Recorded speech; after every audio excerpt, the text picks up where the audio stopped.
why I do these things to myself, but in an attempt to make this more difficult than it should be, I think this might be a world first Petra Kuchar that mixes live music, slides and live drawing, and oh dear.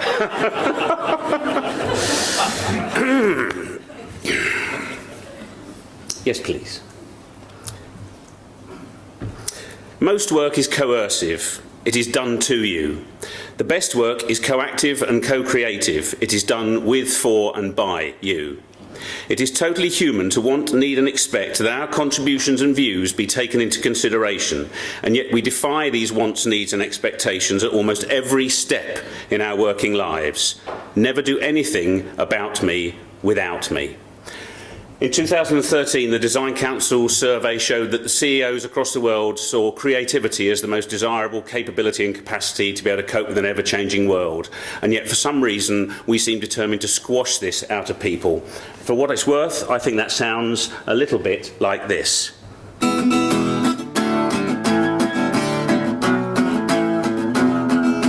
Wanna move the town to the Clash City Rockers. You need a little jump, electrical shockers. You better leave town if you only wanna knockers. Nothing stands the pressure of the Clash City Rockers. You see the rate they come down the escalator. Listen to the tube train accelerator, and then you realise that you gotta have a purpose. Space is gonna knock you out sooner or later. Don't complain about your useless employment.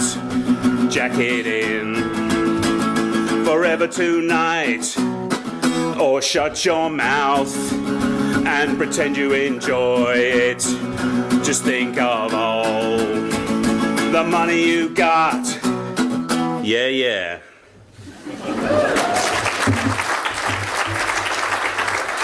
When my dad took early retirement, at his retirement party, he stood in front of a packed crowd and he said, "I'm going to miss the people and I'm not going to miss the work." And at the time I thought, yeah, you the man, stick it to him. That's what it's all about. But over the years I began to realise that actually, and I hate to tell this to you, Dad, you were wrong. Because it's not about the people or the work, it's about the people and the work. And I'll tell you when this really hit me, when I stood in front of an audience and read the eulogy at his funeral. And the people in that crowd went right the way back to his school days. He'd kept in touch with everybody throughout his life. He'd done things with, by and for people, and he'd done it and done it kind of straight, if you like. And it made me realise that actually it's not about people or work, it's about people and work. So for me, the soul of work is very simply this. It's about taking the time to get to know each other better. There's nothing complicated about it than that. I think when we get to know each other better, we put more of our soul into our work and we do better work. It's as easy and as difficult as that. When it comes to the art of work, I love to ask people this question, are you creative? And people say to me, no, I can't draw, I can't paint, I can't sketch. I don't believe you, I'm sorry. I think we can all do this. I think we may have forgotten how to do it, but at the very basic level, I think our work is our art. I think we are all artists. Excuse me. I think we're born to it. This is a painting that my daughter made. I think she was 4 or 5 at the time, and it has movement, joy, abandon, imperfection, everything you could want from a lovely piece of art. And it's just done. It just comes out of her and onto the page, and I absolutely love it. We're all born like this. We all enjoy splashing paint around. But then this happens. I'm not going to read this to you, you can read it for yourself.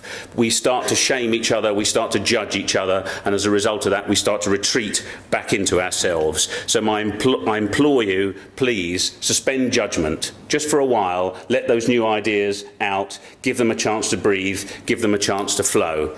Now, if you want to overcome fear, when you start to pick up a pen and you start to draw, this is my advice to you. Draw for the bin. Don't draw like you're trying to get your work in the Royal Academy. Just draw like you're going to throw it away afterwards. Relax and sketch yourself into existence. And as you're doing so, recognise that creativity, please, is not a binary process. You tease it out. You play with the dials, you understand your environment, and you make it work for you, and you work within it. It is not a binary thing. Take the time, please, to play around with it. The other thing I want to talk to you about is mixed feelings.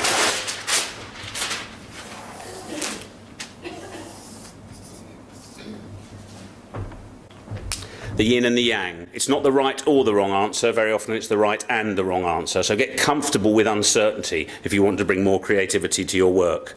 I also want you to get comfortable with iteration. This is a finished product. This piece of work took me ages. Lovely, great. Like it, don't like it, I don't care, I like it. But what you can't see is there's the 25 iterations that went behind it. So one of the things that I think helps us get our creativity out there is show your work. Let people see how it's developing. Last artistic reference from me, the great late Henri Matisse. What a creative powerhouse, all about adaptation, all about adaptability. For me, this stuff is post-it notes, if you like, if you want to take it back to the work. Sketch your work out, reposition it, play around with it, fiddle around with the plan. It's so much easier to do it that way than it is just by writing stuff down. That's what I believe, I think. I believe it today.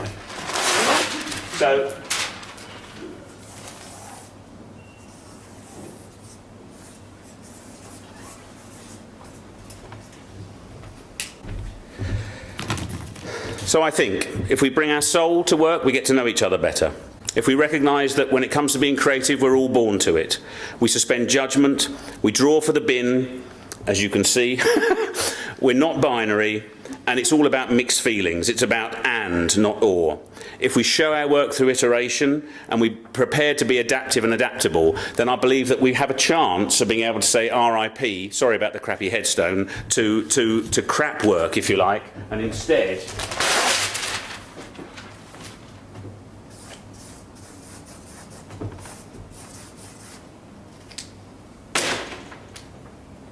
there's the sky like that. Maybe what we can do is come up with our own journey to sunset and find a better way to work. Thank you.